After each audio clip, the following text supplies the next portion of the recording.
तो चलिए हमारा अगला वर्ड है मर्सिनरी। अब देखिए ये वर्ड ना नाउन और एडजेक्टिव दोनों ही तरह से यूज होता है। इसके बेसिकली दो मतलब निकलते हैं। पहला वाला तो काफी सीधा है, ये ऐसे प्रोफेशनल सोल्जर्स के लिए यूज होता है जिन्हें कोई दूसरा देश अपनी आर्मी में लड़ने के लिए पैसे देकर हायर करता है। और दूसरा मतलब, ये ऐसे लोगों के लिए यूज होता है जिनका बस एक ही गोल होता है, पैसा कमाना, फिर चाहे उसके लिए एथिक्स को साइड में ही क्यों ना रखना पड़े। ओके, इसको और बेहतर तरीके से समझने के लिए एक एग्जाम्पल देखते हैं। ठीक है, सेंटेंस है the ancient king hired a group of mercenaries to defend his kingdom.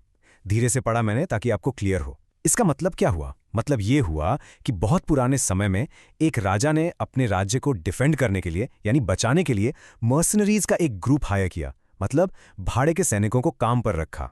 तो यहां मर्सनरीज का मतलब बिल्कुल क्लियर है, हायर्ड सोल्जर्स। अब इसका दूसरा यूज देखते हैं जो एडजेक्टिव वाला था।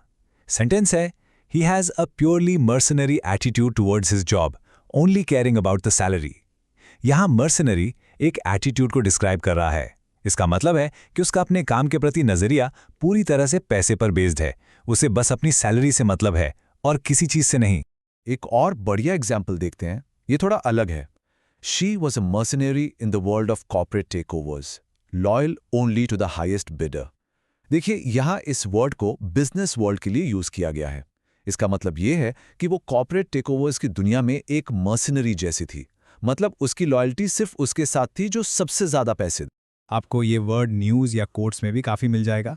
इस कोट को ही ले लीजिए। Analysts criticize the CEO's mercenary tactics which prioritized short-term profits over company health। इसमें mercenary tactics का मतलब है CEO के वो अनएथिकल तरीके जिनका फोकस सिर्फ शॉर्ट टर्म प्रॉफिट कमाना था, भले ही उससे कंपनी की हेल्थ को लॉन्ग टर्म में नुकसान हो।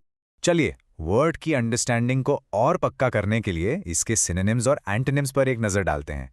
सिनोनिम्स मतलब इससे मिलते जुलते वर्ड्स, जैसे कि ग्रीडी यानी लालची, फिर है एक्विजिटिव मतलब जिसे चीजें हासिल करने का शौक हो, सेल्फिश यानी स्वार्थी, और एक और इंटरेस्टिंग वर्ड है हायर्ड गन। इसका मतलब भी वही है, भाड़े का आदमी। अब इसके ऑपोजिट्स देखते हैं यानी एंटोनिम्स, जैसे आल्ट्रुइस्टिक जो दूसरों की भलाई के लिए काम करें, जेनरस यानी दिल से देने वाला, दानी, फिर है प्रिंसिपल्ड मतलब जो अपने असूलों पर चलें, और आखिर में सेल्फलेस यानी जो अपने बारे में ना सोचे। बस आज के लिए इतना ही, मिलते हैं नेक्स्ट वीडियो में। Happy learning, bye.